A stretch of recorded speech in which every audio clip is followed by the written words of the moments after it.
When you're working on your images in Photoshop, you're going to want to be able to zoom in and zoom out. Zoom in and look at the details, whether you're painting them or selecting them or inspecting them, and then zoom out to see the entire composition. And because this feature is so important, there's lots of ways to do that. There's tools and there's menus and context menus or right-click menus and keyboard shortcuts. In addition to zooming, you can also take advantage of things like rulers and grids and guides and other types of features. So let's explore what we can do here in Photoshop.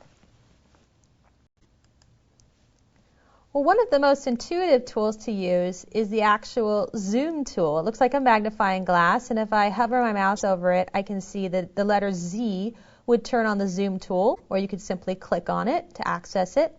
And I get this magnifying glass, and what I can do is just click and drag straight down, and I'm going to zoom in, or click and drag up, and I can zoom smaller. Actually, I should say I can magnify it by dragging down and then zoom out. I'm going to scroll over here a little bit to change that. What we have is called the scrubby zoom. That's fun to say, it's scrubby zoom. And it's actually a feature that's turned on with the options bar, part of the zoom. You can see here the scrubby zoom. You can turn on and off. Now that tool is actually made available because of a preference. Let's go here to Preferences, Performance. And there's a thing called the graphics processor. Now if I move my mouse away, you'll see there's no description, but if I move the mouse, hover over Use Graphic Processor, it gives me the description, and one of the items that it mentions is that the scrubby zoom is enabled because we're using the graphics processor. And a good graphics processor is going to help you in a lot of different Photoshop features. So if I don't use the scrubby zoom, then the legacy way of doing this is I'm just going to click and drag around. I'm going to make a marquee, and whatever I drag around becomes the focal point.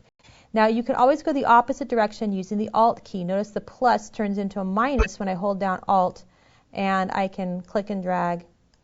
But that scrubby zoom I think makes it more intuitive. You can just drag one direction or the other direction to zoom big or small. And you can even see the way that plus or minus is showing up there.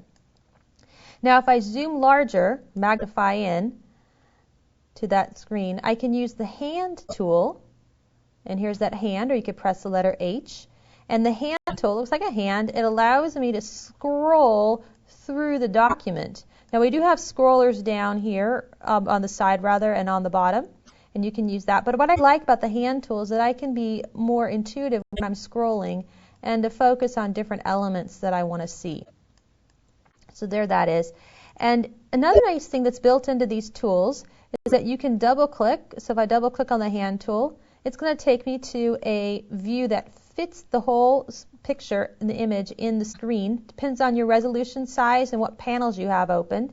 And then if I double click on the magnifying tool, it's going to take me to 100%. I can actually see down here in the status bar it says 100%, and you could even type in a percentage if you wanted to. So that's a nice trick that you can use. Now let's take a closer look at these magnification options in our view menu. In the view menu, we had a feature called Fit on Screen. That was what we got when we double-clicked on the hand tool. And you can also see there's a keyboard shortcut here, Fit on Screen, Control-0. And that's a great keyboard shortcut. If you're going to only learn a few of them in Photoshop, this is really going to be helpful for you to know. A lot of times I'm zooming large, and then I can quickly Control-0, zoom small. And then we had the actual pixels. That's what we got when we were double-clicking on the magnifying glass. The zoom tool, we got actual pixels. So that's 100%. And it could vary a little bit because our monitors aren't always exactly 100%. But this is basically related to if you were going to put this on a website, a screen image, like a PowerPoint presentation, or you're going to email it to a friend, this is the size that it would be. This is obviously a little too big, but a lot of pictures that we take with digital cameras are really actually pretty large for a screen view. Now print size, a little different. Let's click on print size.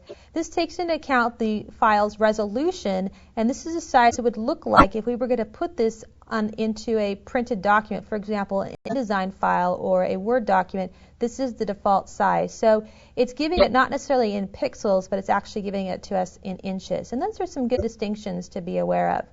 I can also use a zoom in and zoom out. That's a little bit like using the zoom tool. But notice that there's a keyboard shortcut for these as well, Control plus and Control minus. Ignore the little part in the middle. That's just saying do these together. But the Control and the plus key and Control minus is going to zoom in and zoom out. So let's try the Control plus sign. you can see, and then Control minus. Now it doesn't, you don't choose where it's zooming in. Photoshop just chooses it for you, but it's a nice way to quickly change. And you can also notice down on the status bar here as I'm zooming larger or smaller how it's quickly changing by these even increments. Now there's some right-click options that come available when you're using the zoom command. So if I have my zoom here, I can right-click, and I've got some options that we saw in the view. And let's go to the hand tool, right-click, and you can see some other options as well. Now I want to show you a variation of these shortcuts because a lot of times when I'm working in Photoshop, for example, I might have a selection that I've started here, and I've created a selection, and I want to make some alternate or some changes to that selection, and I want to zoom into it.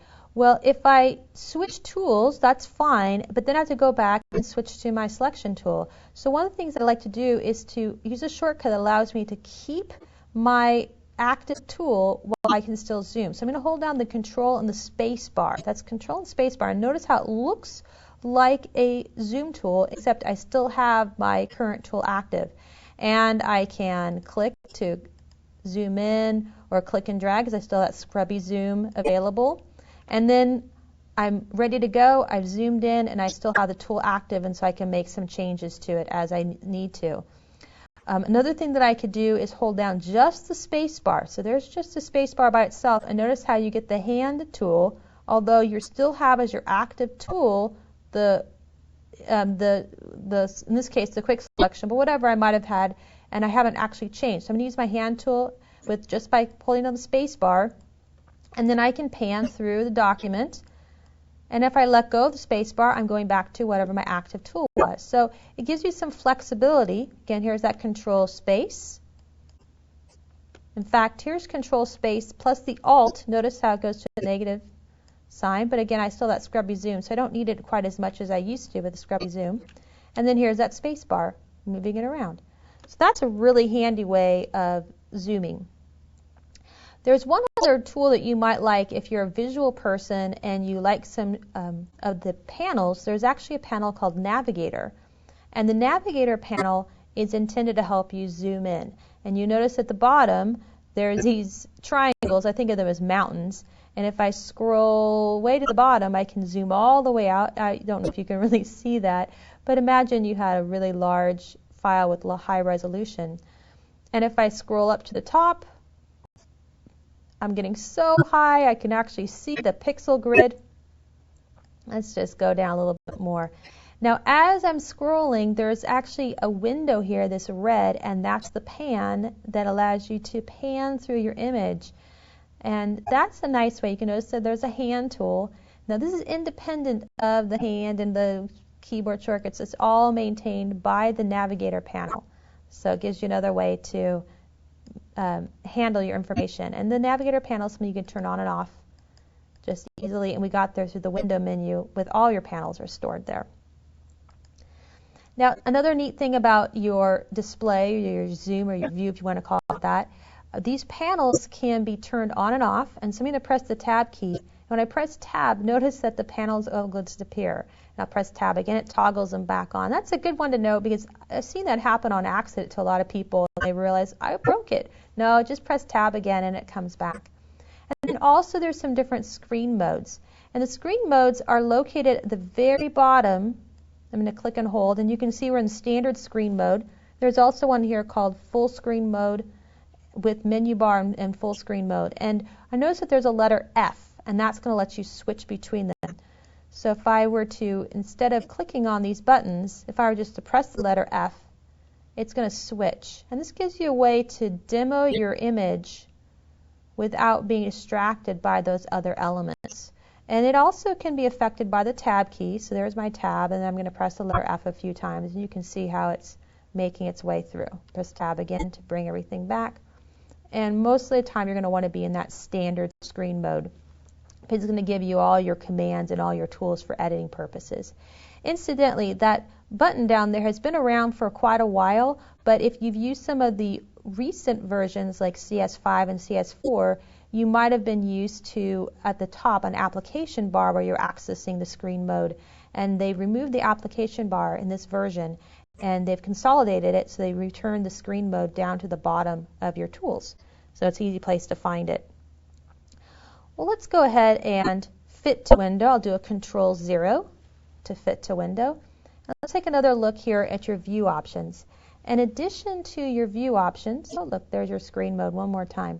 In addition to your view options, you can also do things like show your grid and your smart guide. There's also rulers, and this can be helpful as well. So let's start by clicking on the rulers. You can see Control-R, and there's some ruler options for you. And then we'll go back to view, and we'll go to show. Let's do the grid, and you can see the grid, helpful when you're lining things up. And when you also have the view option, notice there's some snap to options.